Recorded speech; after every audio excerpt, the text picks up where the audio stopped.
Assalamualaikum warahmatullahi wabarakatuh. Saya Prilia Rahma Mardatila dengan NIM 21050974021 dari Prodi Pendidikan Teknologi Informasi kelas 2021A. Di sini saya akan menjelaskan tentang subnetting. Pengertian subnetting. Subnetting adalah proses memecah suatu IP jaringan ke subjaringan yang lebih kecil yang disebut subnet. Subnetting digunakan untuk memudahkan pengelola jaringan komputer atau sistem administrator, network administrator maupun pengguna biasa dalam mengelola jaringan, melakukan alokasi IP address untuk setiap ruangan dan gedung sesuai dengan kebutuhan. Macam-macam subnetting. Subnetting IP address kelas A. Subnetting IP address kelas A karena peruntukan daya tampung alokasi IP address yang banyak. Maka IP address kelas A memiliki net ID pada oktet pertama dan host ID pada 3 oktet terakhir. Untuk contoh kasusnya, misalkan IP address 10.0.0.0/16. Maka jika dirubah menjadi subnet mask 32 bit, bilangan biner akan menjadi 111111111111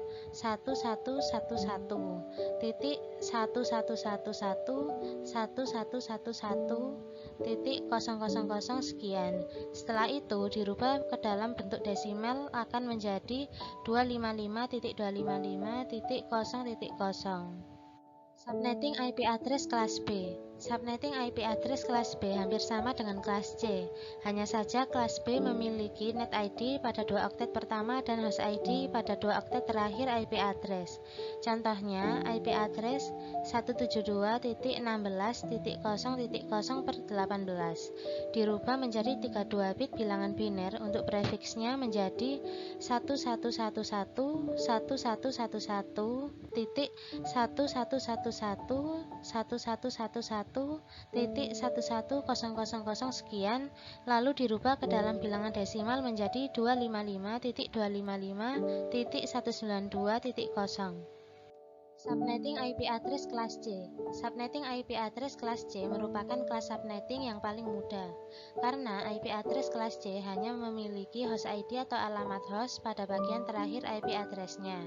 Contoh IP address 192.168.2.1, maka angka 1 pada digit terakhir adalah yang dimaksud dengan host ID, sedangkan 3 blok angka sebelumnya adalah net ID atau network ID atau alamat jaringan.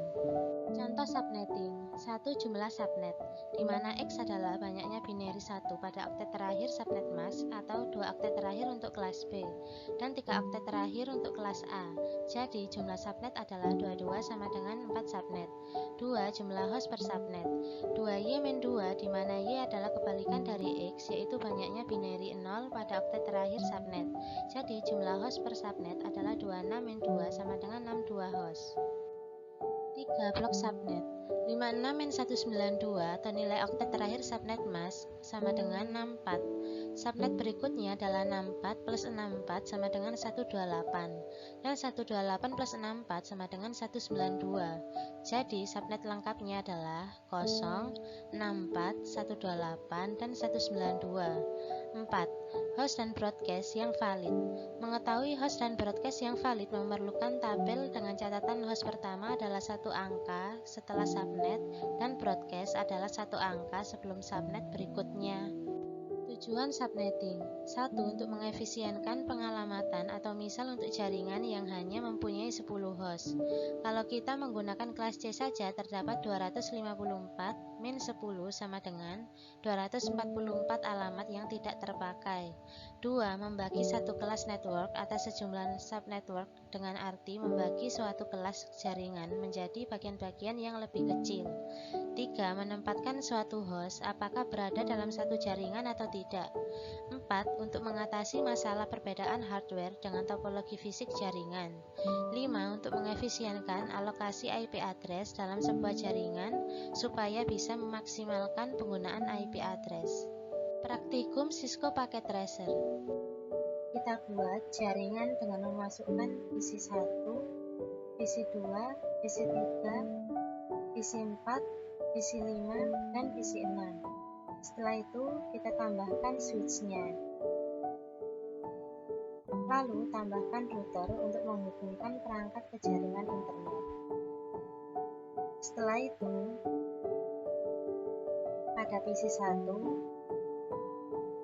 kita klik, kemudian pada IP address-nya kita ubah menjadi 192.168.1.1, kemudian subnet mask-nya 255.255.255.192, kemudian default gateway-nya 192.168.1.62. Kemudian pada PC2, pada IP-nya kita ubah menjadi 192.168.1.2. Kemudian subnet mask-nya 255.255.255.192. Kemudian pada default gateway-nya kita ubah menjadi 192.168.1.62. Kemudian pada PC3, pada IP-nya kita ubah menjadi 192.168.1.3. Kemudian pada subnet mask-nya kita ubah menjadi 255.255.255.192. Kemudian pada default gateway-nya kita ubah menjadi 192.168.1.62.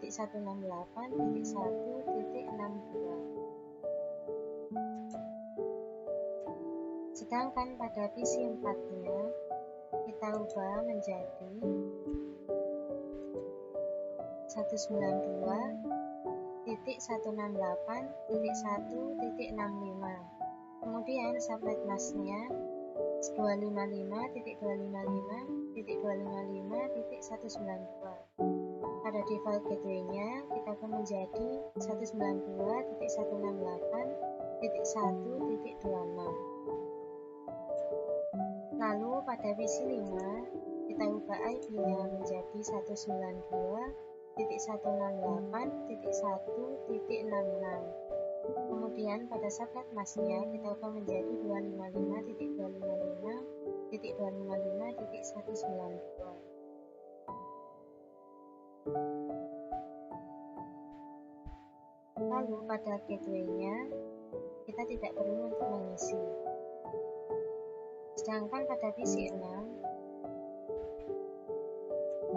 pada IP-nya kita ubah menjadi 192.168.1.67. Kemudian pada subnet mask-nya kita ubah menjadi 255.255.255.192. Kemudian pada default gateway-nya kita juga tidak perlu untuk mengisinya.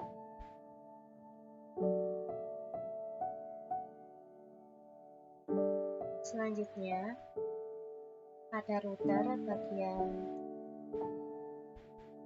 bus Ethernet 0/0, kita ubah IP address-nya menjadi 192.168.1.62. Lalu pada subnet mask-nya kita ubah menjadi 255.255.255.192. Jangan lupa pada default router itu kita on-kan. Lalu pada bus Ethernet 1/0 kita ubah IP address-nya menjadi 192.168.1.126. Kemudian pada subnet mask-nya kita ubah menjadi 255.255.255.192.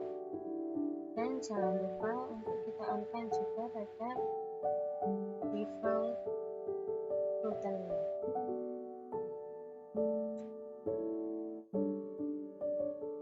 Kemudian setelah setting IP selesai, kita ubah ke mode simulasi. Lalu kita edit filter. Setelah itu kita centang bagian ICMP-nya saja. Kita klik silang. Pertama, kita membuat simple PDU dari PC1 ke PC3.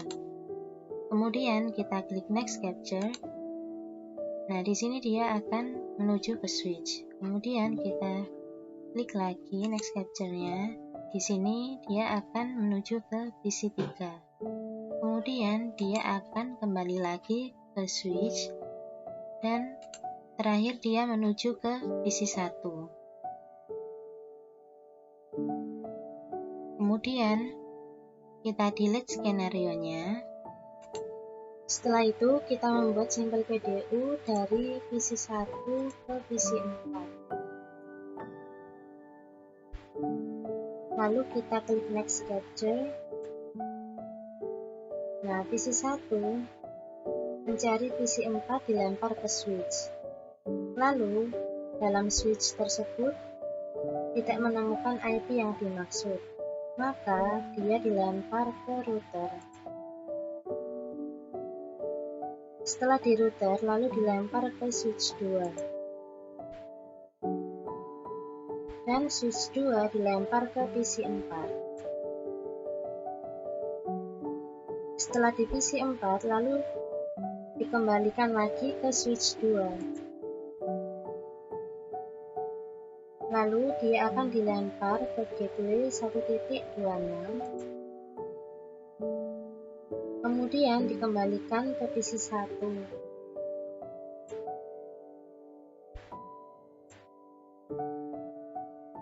Sehingga komunikasinya jadi komplit. Lalu kita klik delete untuk skenario-nya terlebih dahulu. Lalu kita buat sampel PDU dari PC 2 ke PC 5. Kemudian kita klik next capture. Nah, di sini dia akan dilempar ke switch. Kemudian dia akan dilempar ke gateway. Lalu jika tidak ada di gateway, maka dia akan dilempar ke switch 2 dan akan diteruskan ke PC 5. Nah, di sini ketika sampai pada PC 5, dia tidak punya gateway. Dia tidak tahu cara mengembalikannya sehingga komunikasinya tidak berhasil. Nah, kemudian kita delete skenario-nya. Kita buat sampel PDU lagi dari PC 3 ke PC 6. Kemudian kita klik next capture. Nah, di sini dia akan dilempar ke switch. Kemudian dia dilempar ke gateway. Kemudian dia akan dilempar ke switch 2 dan terakhir dia akan dilempar ke PC 6. Nah, pada PC 6 ini dia tidak memiliki IP tujuan, tidak ada dalam networknya, sehingga dia akan berhenti karena komunikasinya tidak komplit. Setelah selesai membuat simulasi, kita kembalikan ke mode real time. Kemudian kita tracing PC 1 ke PC 3. Kita klik pada PC 1, kemudian kita klik command prompt. Nah, di sini kita klik tracer 192.168.1.3. Kemudian kita klik enter. Nah, di sini trace complete atau berhasil. Lalu kita tracing PC 1 ke PC 4. Kita klik PC 1, kemudian kita klik command prompt. Kita klik tracer 192.168.1.3. 1.65.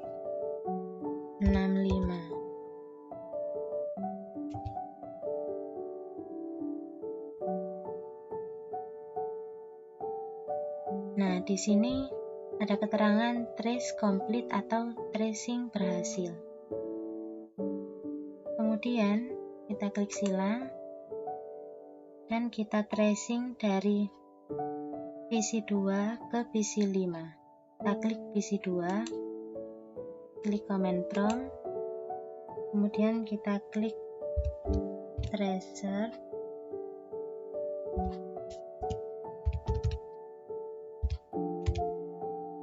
satu 92.168.1.66. Kemudian kita klik enter.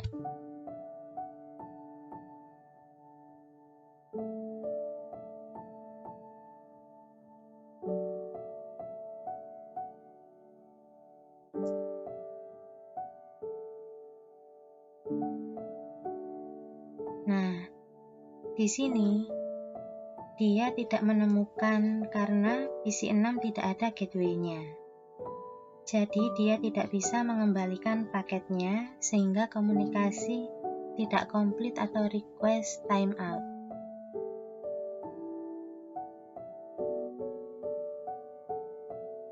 Dan yang terakhir, kita tracing dari PC3 ke PC6. Kita klik PC3, command prompt, lalu kita klik tracer 168.1.67.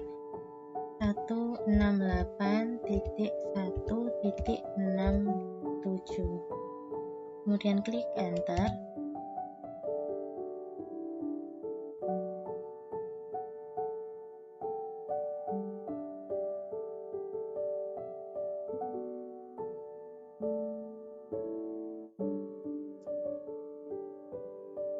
Nah, di sini pun juga sama seperti PC5. Dia tidak memiliki gateway sehingga hasilnya tidak komplit atau request timeout. Sekian presentasi dari saya. Mohon maaf apabila ada salah kata. Wassalamualaikum warahmatullahi wabarakatuh.